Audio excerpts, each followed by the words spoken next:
Terima kasih kerana masih setia bersama siri video ini. Dalam video ketiga ini, kita akan membincangkan soalan jenis menyelesaikan masalah yang terdapat dalam fizik kertas 2. Soalan menyelesaikan masalah biasanya dijumpai di soalan bernombor 7 di bahagian A serta kedua-dua soalan di dalam bahagian B. Dalam soalan menyelesaikan masalah, calon biasanya akan diminta untuk mengubah suai atau mereka cipta sesuatu berdasarkan situasi yang diberi. Aspek-aspek pengubah suaian atau reka cipta mungkin diberi dalam soalan. Bagi soalan menyelesaikan masalah di bahagian B, markah yang diperuntukkan untuk soalan ini adalah sebanyak 10 daripada jumlah markah 20 semuanya. Oleh itu, amatlah penting untuk murid menguasai teknik menjawab soalan ini agar dapat memperoleh markah semaksimal mungkin. Bagaimanakah cara untuk mendapatkan 10 markah ini? Mudah sahaja. Anda perlu menyatakan sekurang-kurangnya 5 aspek disertai oleh 5 penerangan.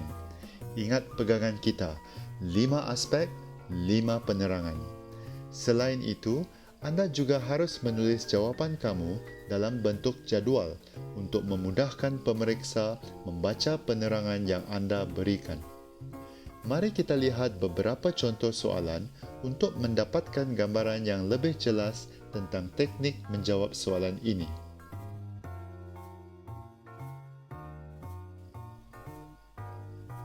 Dalam soalan ini, Raja menunjukkan sebuah baldi aluminium yang berisi ketulan ais digunakan untuk menyejukkan minuman tin. Calon dikehendaki menghasilkan satu bekas mudah alih yang dapat menyejukkan minuman tin dalam masa yang lebih pendek dan memastikan minuman tin kekal sejuk untuk tempoh yang lebih lama. Perlu diingati di sini bahawa tujuan bagi aspek reka cipta yang anda akan cadangkan sebenarnya terkandung dalam soalan supaya jawapan anda adalah lebih terfokus. Oleh itu, amatlah penting supaya calon mengingati kehendak soalan supaya tidak memberikan jawapan yang tidak berkenaan. Dalam soalan ini, 3 aspek telah diberi iaitu kuantiti ais, ciri-ciri bagi bekas itu dan ciri tambahan yang diperlukan. Ingat bahawa soalan ini merangkumi 10 markah daripada jumlah keseluruhan dan pegangan kita adalah 5 aspek, 5 penerangan untuk mendapatkan 10 markah. Oleh itu, aspek kedua dan aspek ketiga perlu diperluaskan untuk memenuhi pegangan 5 aspek, 5 penerangan yang telah saya sebut sebentar tadi. Berikut merupakan contoh jawapan bagi menjawab soalan tersebut. Jadual yang dibina hanya mempunyai 2 ruangan, iaitu aspek dan penerangan. Setiap aspek yang dicadangkan haruslah disertakan dengan penerangan yang menurut konsep fizik yang telah dipelajari. Dalam cadangan jawapan tersebut, perhatikan bagaimana saya telah menjawab kehendak soalan daripada ketiga-tiga aspek dalam jadual yang sama. Ruangan yang pertama telah menjawab kehendak aspek kuantiti ais. Ruangan kedua dan ketiga telah menjawab kehendak aspek ciri bagi bekas, manakala ruangan selebihnya menjawab aspek ciri-ciri tambahan yang diperlukan. Calon tidak perlulah membuat 3 jadual yang berlainan untuk setiap aspek, tetapi boleh menggabungkan jawapan di dalam jadual yang sama. Masihkah anda ingat kepada pegangan 5 aspek 5 penerangan yang saya berikan sebentar tadi? Jika dilihat di dalam contoh jawapan tadi, saya telah memberikan 6 aspek beserta 6 penerangan.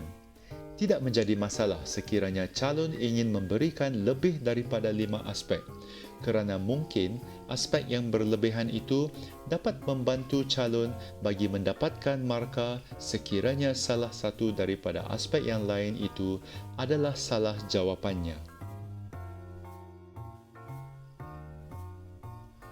Mari kita lihat satu lagi contoh soalan menyelesaikan masalah di mana aspek-aspek pengubah suaian tidak diberikan dengan jelas. Dalam soalan ini, petikan rencana yang diberi memaparkan keadaan banjir yang terburuk di pantai timur dan gambar raja seterusnya menunjukkan satu alat yang tidak cekap untuk memberi amaran kenaikan paras air kepada penduduk sebuah kampung. Dalam soalan ini, tujuan pengubahsuaian sistem amaran ini adalah agar amaran dapat diberi kepada penduduk kampung tentang kenaikan paras air.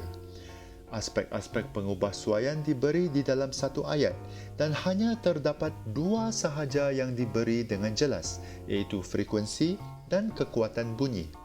Oleh itu, calon perlu memikirkan sekurang-kurangnya 3 aspek lain selain daripada frekuensi dan kekuatan bunyi untuk memenuhi syarat 5 aspek 5 penerangan bagi menjawab soalan ini. Jadual ini menunjukkan cadangan jawapan untuk soalan ini.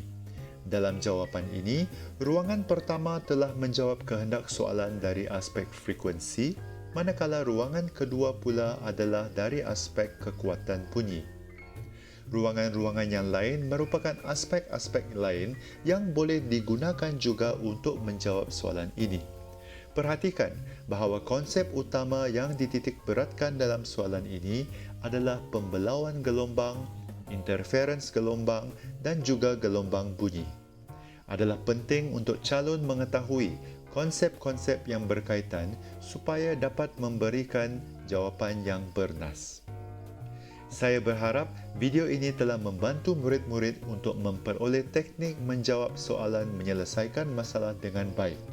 Dalam video seterusnya, kita akan membincangkan pula soalan jenis membuat keputusan.